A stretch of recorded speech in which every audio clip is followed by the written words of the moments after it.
The Kybalion, Chapter 6, The Divine Paradox. The half-wise, recognizing the comparatively unreality of the universe, imagine that they may deify its laws. Such are vain and preposterous fools, and they are but broken against the rocks and torn asunder by the elements by reason of their folly. The truly wise, knowing the nature of the universe, use law against laws, the higher against the lower, and by the art of alchemy transmute that which is undesirable into that which is worthy, and thus triumph. Mastery consists not in abnormal dreams, visions, and fantastic imaginings or livings, but in using the higher forces against the lower, escaping the pains of the lower planes by vibrating on the higher. Transmutation, not presumptuous denial, is the weapon of the masters. The Kybalion. This is the paradox of the universe resulting from the principle of polarity, which manifests when the all begins to create. Hearken to it, for it points the difference between half wisdom and wisdom. While to the infinite all, the universe, its laws, its powers, its life, its phenomena, all as things witnessed in the state of the meditation or dream, yet to all that is finite, the universe must be treated as real, and although with an ever-changing of the higher truth, each according to its own plane of laws, were the all to imagine that the universe were indeed reality, then woe to the universe, for there would be no escape from the lower to higher. Divine word, then would the universe become a fixity, and progress would become impossible. And if man, owing to half wisdom, acts and lives and thinks of the universe as merely a dream, akin to his own finite dream, then indeed does it so become for him. And like a sleepwalker he stumbles even ever around and around in a circle, making no progress, and being forced into an awakening at last by his falling, bruised, and bleeding over the natural laws which he ignored. Keep your mind ever on the star, but ever your gaze watch over your footsteps, lest you fall into the mirror by reason of your upward gaze. Remember the divine paradox, that while the universe is not, still it is. Remember the ever two poles of truth of absolute and relative, beware of half-truths. What Hermetists know as the law of a paradox is an aspect of the principle of polarity.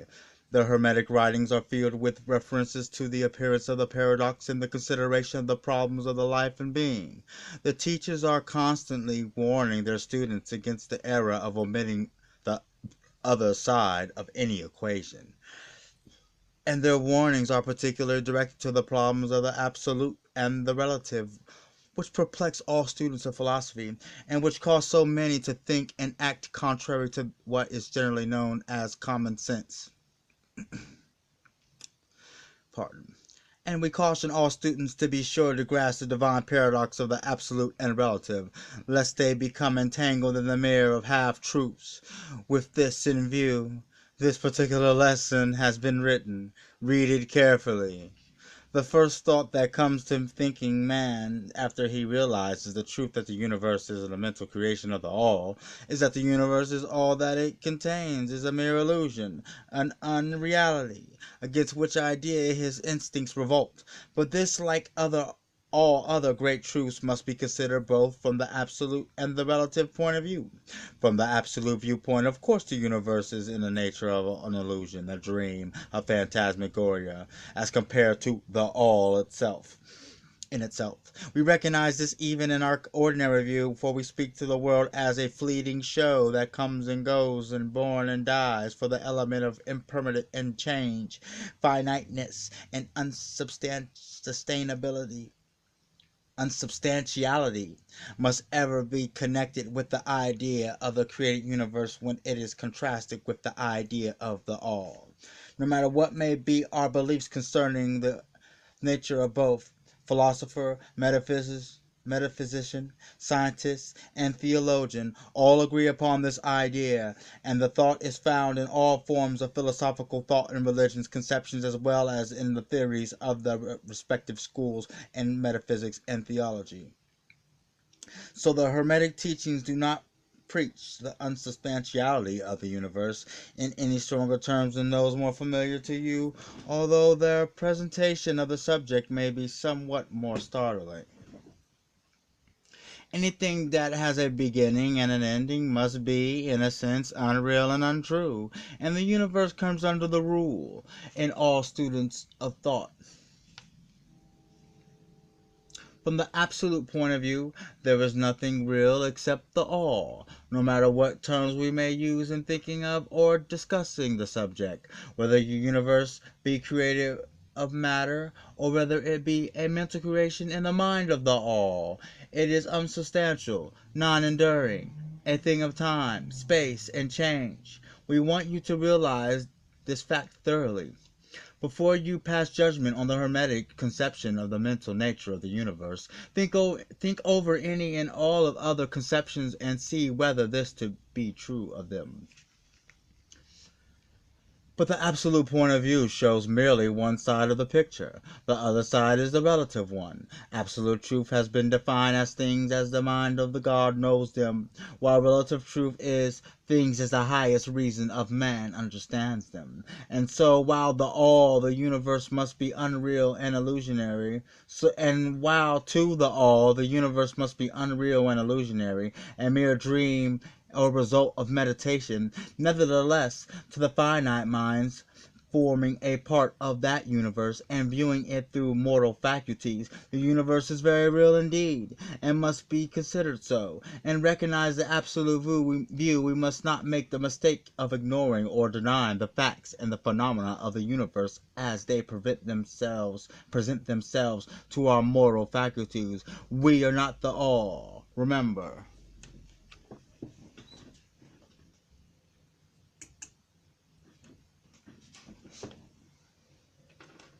To take a familiar illustration, we all recognize the fact that matter exists to our senses.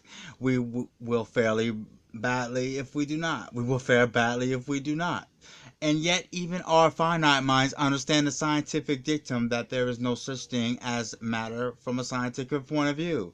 That which we call matter is held to merely an aggregation of atoms, which atoms themselves are merely a grouping unit of forces called electrons or ions, vibrating and in constant circular motion. We kick a stone and we feel the impact. It seems to be real, notwithstanding that we know to be merely what we have stated above. But remember that our foot feels, which feels the impact by means of our brains, is likewise matter, so constituted of electrons, and for that matter so are our brains. And at the best, if it were not by reason of our mind, we would not know the foot or the stone at all. Then again, the ideal of the artist or sculptor, which he has endeavored to reproduce in stone or on canvas, seems very real to him. So do the characters in the mind of the author or dramatist, which he seeks to express so that others may recognize them. And if this be true in the case of our finite minds, what must be the degree of the reality in the mental images created in the mind of the infinite? Oh, friends, to mortals this universe of mentality is very real indeed. It is the only one we can ever know, though we rise from plane to plane higher and higher in it. To know it otherwise, but actual experience, we must be the all itself. It is true that the higher we rise in the scale, the nearer to the mind of the Father we reach. The more apparent becomes the illusionary nature of the finite things, but not until the all finally withdraws us into itself does the vision actually vanish. So, we need not dwell on the feature of illusion. Rather, let us recognize the real nature of the universe, seek to understand its mental laws, and endeavor to use them to the best effect in our upward progress through life as we travel from plane to plane of being.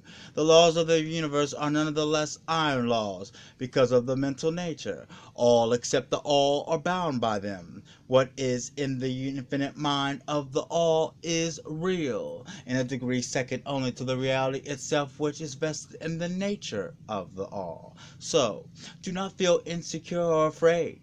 We are all held firmly in the infinite mind of the all, and there is naught to hurt us or for us to fear.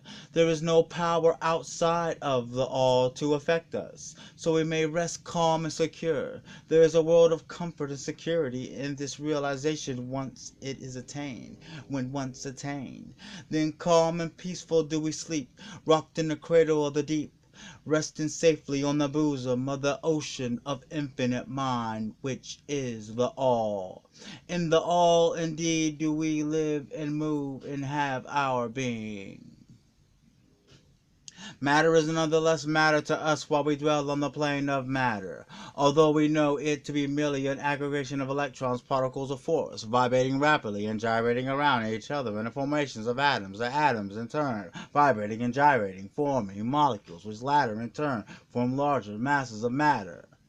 Nor does matter become less matter when we follow the inquiry still further, and learn from Hermetic teachings that the force of which the electrons are but units, it's merely a manifestation of the mind of the all, and like all else the universe is purely mental in its nature, while on the plane of matter we must recognize its phenomena.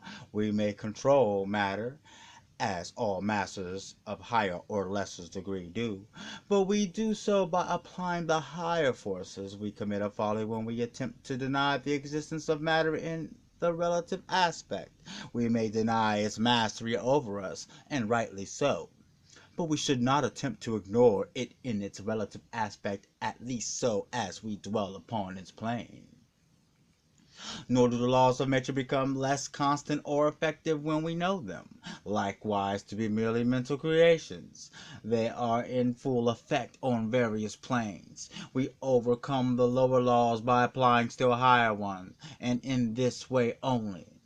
But we cannot escape law or rise above it entirely. Nothing but the all can escape law, and that's because the all is law itself, from which all laws emerge. The most advanced masters may acquire the powers usually attributed to the gods of men, and there are countless ranks of being in the great hierarchy of life whose being and power transcends even that of the highest masters among men to a degree unthinkable by mortals. But even the highest masters and the highest being must bow to the law and be as nothing in the eye of the all, so that if even these highest beings, whose power exceed even those attributed by man to their gods, even these are bound by and are subservient to law, then imagine the presumption of mortal man, of our race and gender, when he dares to consider the laws of nature as unreal, visionary, and illusionary, because he happens to be able to grasp the truth that the laws are mental in nature, and simply mental creations of the all. Those laws which the all intends to be governing laws are not to be defied or argued away. So long as the universe endures, will they endure. For the universe exists by virtue of these laws which form its framework and which hold it together. The Hermetic principle of mentalism, while explaining the true nature of the universe upon the principle that all is mental, does not change the scientific conceptions of the universe, life, or evolution. In fact, science merely corroborates the Hermetic teachings. The latter merely teaches that the nature of the universe is mental, while modern science has taught that it is material, or, of late, that it is energy, at the last analysis. The Hermetic teachings have no fault to find with Herbert Spencer's basic principle, which postulates the existence of an infinite and eternal energy from which all things proceed. In fact, the Hermetists recognize in Spencer's philosophy the highest outside statement of the workings of the natural law that have ever been promulgated, and they believe Spencer to have been a reincarnation of an ancient philosopher who dwelt in ancient Egypt 1,000 years ago, and who later incarnated as Heraclitus, the Grecian philosopher who lived 500 BC. and they regard his statement of the infinite and eternal energy as a direct line in the Hermetic teachings, always with the additions of their own doctrine that his energy is the energy of the mind of the all. With the master key of the Hermetic philosophy, the student of Spencer will be able to unlock many doors of the inner philosophical conceptions of the great English philosopher, whose work shows the results of the preparation of his previous incarnations. His teachings regarding evolution and rhythm are in almost perfect agreement with the Hermetic teachings regarding the principle of rhythm. Excuse me. Pardon me. So the students of Hermetis need not lay aside any of his cherished scientific views regarding the universe. All he is asked to do is to grasp the underlying principle of the all is mind. The universe is mental, held in the mind of the all. He will find that the other 6 of the 7 Hermetic principles will fit into his scientific knowledge and will serve to bring out obscure points and to throw light into dark corners. This is not to be wondered at when we realize the influence of the Hermetic thought of the early philosophers of Greece, upon whose foundations of thought and theories of modern science largely rest. The acceptance of the first Hermetic principle, mentalism, is only great point of difference between modern science and Hermetic students, and science is gradually moving towards the Hermetic position and is groping in the dark for a way out of the labyrinth into which it has wandered into search for reality.